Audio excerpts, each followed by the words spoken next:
In a small peaceful town, there was a girl named Adaeze from a very wealthy family.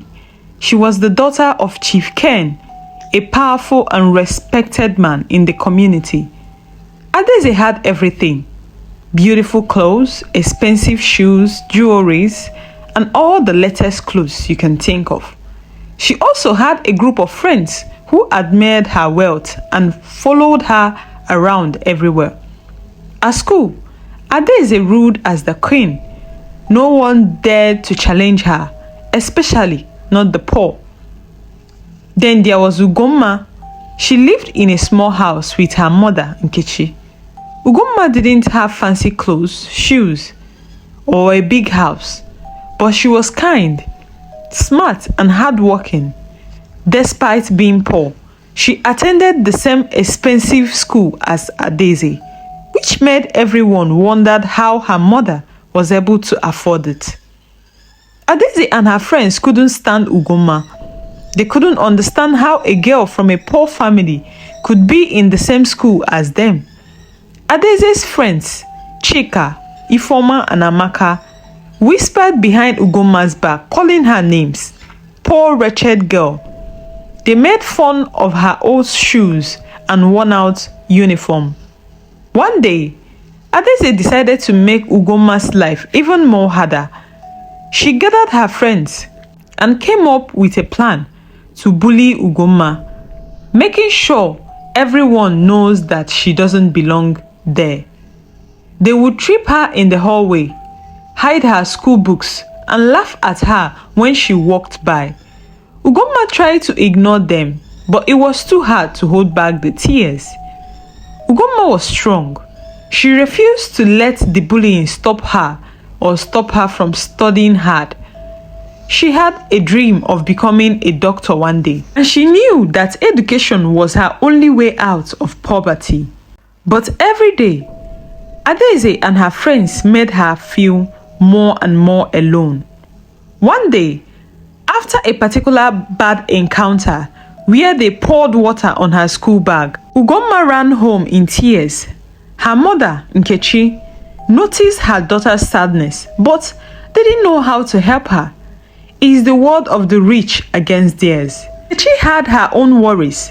Raising Ugonma on her own wasn't easy at all, and she had kept a secret for years that she feared would one day come out. Many years ago, before Ugonma was born, Nkechi had been in love with Chief Ken. They had shared a beautiful relationship until Ken's mother, Madam Ifeoma, interfered. She didn't think Nkechi was good enough for her son because she was poor, and pressured Ken to end the relationship. Ken refused, stating that Nkechi was the love of his life. But Ken got admission to study outside the country, and immediately he left.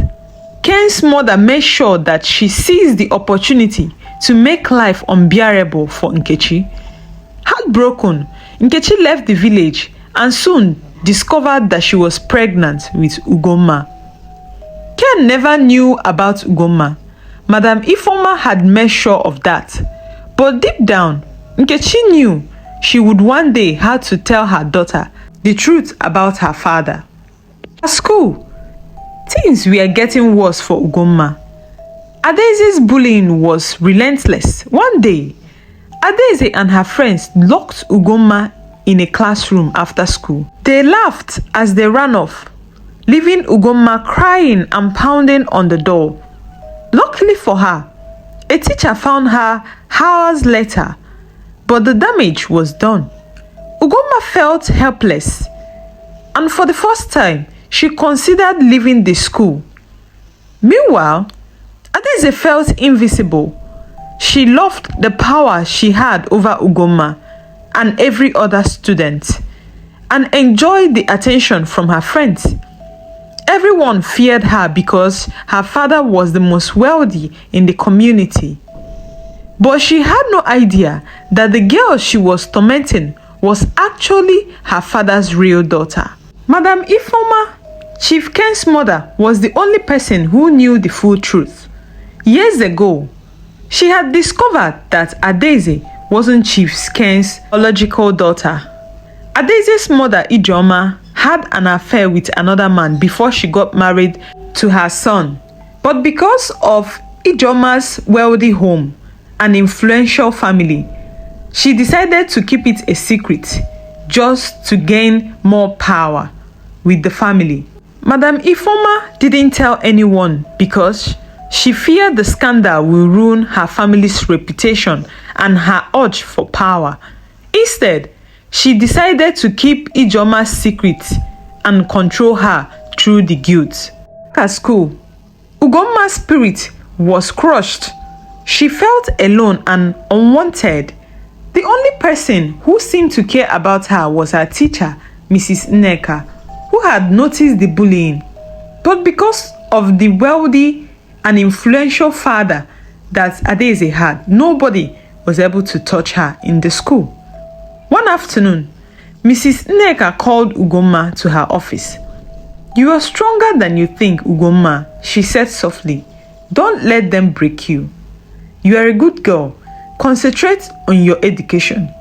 You will excel with flying colors and make your mother proud." But despite Mrs. Nneka's kind words, Ugonma still felt the weight of the world on her shoulder. She couldn't understand why Adaeze hated her so much.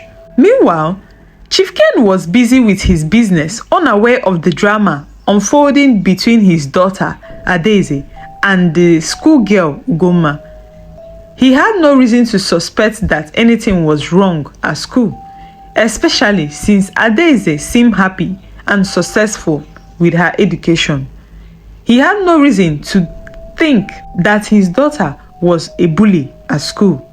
But one evening, when he came home, Madam Ifeoma, his mother, brought up the subject of Ugonma. "There is something about that girl that Adaeze keeps complaining about," she said thoughtfully. "She reminds me of someone." Chief Ken looked at his mother curiously but didn't think much of it. He had never met Ugonma before. As the weeks passed by, Ugonma tried her best to avoid Adaeze and her friends. But one day, something happened that would change everything. During a school assembly presentation, Ugonma was called to the stage to receive an award for academic excellence. As she walked to the front, Adaeze and her friends whispered and snickered at her, but Ugonma ignored them. Suddenly, Adaeze stood up and yelled, "Why should a poor girl like her get an award? She doesn't belong here," she shouted. The room fell silent. Ugonma stood frozen on the stage, her heart racing. She didn't know what to say or do. After that public humiliation, Ugonma couldn't take it anymore. She decided to confront Adaeze. After school, she found Adaeze and her friends in the courtyard. "Why do you hate me so much?" Ugonma asked, her voice shaking with emotion as tears welled up her eyes. Adaeze smirked. "Because you are poor and you don't belong here. Look around you. Did you see anybody that is as poor and wretched like you in this school? Get lost," she said coldly. Before Ugonma could reply, a teacher appeared and broke up the confrontation. Ugonma had never felt so humiliated in her life. As Adaeze's cruel words echoed in her mind, she couldn't hold back her tears any longer. She ran out of the school, not caring where she was headed, her feet pounding against the ground as she rushed down the road, her vision blurred by the tears streaming down her face. She didn't see the car speeding forward towards her. With a loud screech, the car tried to stop, but it was too late. Ugonma was hit, her body thrown to the ground. Everything went dark. The driver rushed out of the car, panic rising in his chest as he saw the unconscious girl lying on the road. It was Chief Ken. He had been on his way to Adaeze's school to surprise her with a visit. He couldn't believe what had just happened. His hands trembled as he knelt down beside Ugonma, carefully lifting her into his arms. There was something about this girl, something that stirred a deep connection in his heart, though he didn't know why. Without wasting any more time, he placed Ugonma in his car and sped off to the nearest hospital. Every second felt like an eternity as he prayed for her to be okay. When they arrived, the hospital staff rushed her into the emergency room. Chief Ken watched helplessly as they wheeled Ugonma away. His heart was racing. He couldn't shake the strange feeling that this girl was important to him somehow. The doctors assured him that they would do everything they could and told him to wait outside. He sat in the waiting room, restless and filled with guilt. Who is this girl? He thought to himself. Why do I feel such a connection to her? Hours passed and it was getting late. Meanwhile, back at Ugonma's home, her mother Nkechi had returned from the market when she noticed that Ugonma wasn't at home. Her heart sank. It was unusual for her daughter to be late, especially without telling her. Nkechi waited, hoping Ugonma would walk through the door any minute. But as the hours ticked by, her anxiety grew. She decided to go to the school, thinking Ugonma would still be at school. When she arrived, the school was empty. All the students had gone home and the campus was quiet. Fear gripped Nkechi's heart. Something was definitely wrong. She started asking around, hoping someone had seen her daughter, but no one had any answers. Panic set in as Nkechi realized that Ugonma was missing. What she didn't know was that her daughter was lying unconscious in the hospital. Nkechi's heart raced as she searched the empty school ground, her desperation growing with every step. Her mind was filled with terrifying thoughts. Where could Ugonma be? She called out her daughter's name, but only answer was unsettling silence of the evening air. Her motherly instinct screamed that something terrible had happened. The fear was suffocating. Nkechi decided to retrace Ugonma's usual route home, hoping against hope that she would find her somewhere along the road. She rushed through the street, her feet aching, but her heart pounded even harder. She asked every passerby if they have seen her daughter, but each time the answer was the same. No, no one had seen her.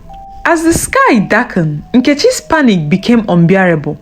Tears welled up in her eyes. Ugonma was all she had, her only child, her only family.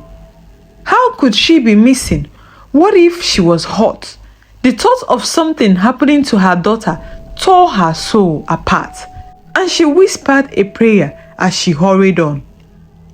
Meanwhile, at the hospital, Chief Ken sat in the waiting room, his leg bouncing nervously. He couldn't get the image of the girl, Ugonma, out of his mind. There was something about her, something familiar, but what could that be? The doctor finally emerged, pulling off his mask as he approached Chief Ken. Chief Ken, he said.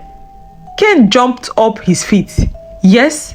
How is she? Is she okay? His voice trembled with mixture of fear and guilt. She is stable now, but it was a close call. She suffered a concussion and some bruises and had lost a lot of blood. But the problem now is that we do not have her blood type in our blood bank. Her blood type is rare and we can't even find a donor. Chief Ken's heart skipped a beat as he asked, what is her blood type? Her blood type is AB negative, the doctor answered. Chief Ken was immediately taken aback because that was his blood type too. His heart started racing as he told the doctor to take his blood that is a match. After the treatment was done, he informed Chief Ken that she is stable now. But with rest and care, she should recover fully. We are keeping her overnight for observation, the doctor said to Chief Ken. Relief flooded Chief Ken's chest, but the guilt remained. Can I see her now? He asked quietly. The doctor nodded. She's still unconscious, but you can sit with her if you'd like. Chief Ken followed the doctor into the room, and when he saw Ugonma lying there, pale and fragile, he felt a pang of something unfamiliar, almost fatherly. He approached her bed slowly, staring at her face. As strange as it seems, it was like looking into a mirror of the past. There was something about her eyes, her features. Could it be? No, he shook his head, brushing the thought away. He sat down next to her, holding his head in his hands. The weight of what had happened was almost unbearable. Who was this girl? And why did he feel such a strong connection to her? Plus, why did she have the same blood type as his? Little did he know, the truth was just within his grasp. As the night wore on, Chief Ken stayed by Ugonma's side. He couldn't bring himself to leave. Meanwhile, at home, Nkechi's worry had turned into pure dread. She hadn't found Ugonma anywhere and no one had seen her. Desperate, she ran to the local police station to file a missing persons report, her voice shaking with fear as she described her daughter. The officer on duty listened, but he didn't seem too concerned. Don't worry, madam, he said calmly. Teenagers wander off all the time with their boyfriend. She will come back. Maybe she went to her boyfriend's house. Nkechi shook her head, her eyes red with crying. No, she wouldn't do such a thing. There is something wrong. My daughter doesn't have a boyfriend. I can feel it. But the officer just gave her a half-hearted nod and told her to go home and wait. Frustrated and with no other option, Nkechi returned home feeling utterly helpless. She sat in the dark, gripping Ugonma's photo in her hands, praying for a miracle. Back at the hospital, the miracle she was praying for was already in motion. Suddenly, Ugonma stared, her fingers twitching slightly. Chief Ken sat up straight immediately, watching intently as her eyelids fluttered open. Ugonma blinked, disoriented, as she tried to take in her surroundings. Pain throbbed through her head and her body felt heavy. But the sight of a man sitting beside her bed caught her attention. She squinted, trying to focus. Who are you? She whispered, her voice hoarse. Chief Ken felt a lump form in his throat. You are safe now, he said softly. I am Chief Ken. I brought you here after an accident. Ugonma's eyes widened. She tried to sit up but winced in pain, lying back down immediately. Her mind raced. She remembered running from school, the sound of screeching tires, and then nothing. An accident? She repeated slowly, her voice shaky. Chief Ken nodded his head, guilt washing over him. Yes, I hit you with my car. I am sorry. I didn't see you in time. His words stumbled out, but there was more behind them. Something he couldn't yet explain. He wanted to protect her, even though he had no idea who she was. But you are going to be okay. The doctor said you will recover, he said. Tears welled up in Ugonma's eyes. I need my mother. I need my mom, she whispered weakly, her voice breaking. Chief Ken's heart clenched at her words. He wanted to help, but he realized he didn't even know who this girl's mother was. What's your name? He asked gently. Ugonma, she whispered. He repeated her name softly, letting it linger in his mind. It felt familiar. Suddenly, The door to the hospital room swung open and a nurse stepped in. "Sir, visiting hours are almost over," she said politely. Chief Ken nodded his head, glancing at Ugonma one more time before reluctantly getting up. "I will be back tomorrow," he said, his voice gentle. "I will help you find your mother." Ugonma didn't respond, too weak and confused to fully process what was happening. Chief Ken left the room, his mind spinning with questions. There was something about Ugonma, something he couldn't put his finger on, but he was determined to find out what it was. Back at home, Nkechi's phone rang. She snatched it up, her hands trembling with hope. "Hello? Hello? Is this Nkechi, Ugonma's mother?" A voice on the other end asked. Yes. Have you seen her? Have you seen my daughter?" Nkechi's voice trembling with desperation. "This is the hospital. Your daughter was in an accident. She is here with us." Nkechi's knee buckled and she sank to the floor. "Oh my God," she whispered, barely able to breathe. "Is she okay? Please tell me she's okay. Tell me my daughter is okay." "She's stable now. You should come as soon as possible," they said to her. Without wasting any second, Nkechi grabbed her things and ran out of the house. Her heart pounded in her chest, relief mixed with fear as she raced towards the hospital, praying that her daughter was truly safe. When Nkechi finally arrived at the hospital, she rushed to the reception desk, breathless. "I am looking for my daughter, Ugonma. She was brought in earlier," she said to the receptionist. The nurse gave her a sympathetic nod and directed her to the room. Nkechi hurried down the hallway, her heart in her throat. As she entered the room, her eyes immediately landed on Ugonma, lying on the bed, her eyes half open. "Ugonma!" she cried, rushing to her side. She grabbed her daughter's hand, tears streaming down her face. Mama, Ugonma whispered, her voice weak but filled with relief. "I was so scared."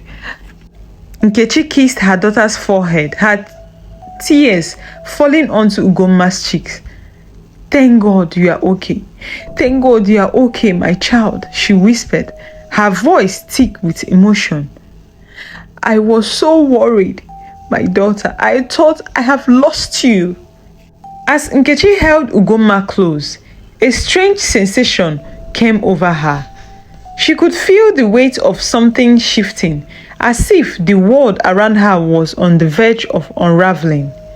Little did she know, Chief Ken had already left the hospital before Nkechi could get there, so they didn't get to meet each other.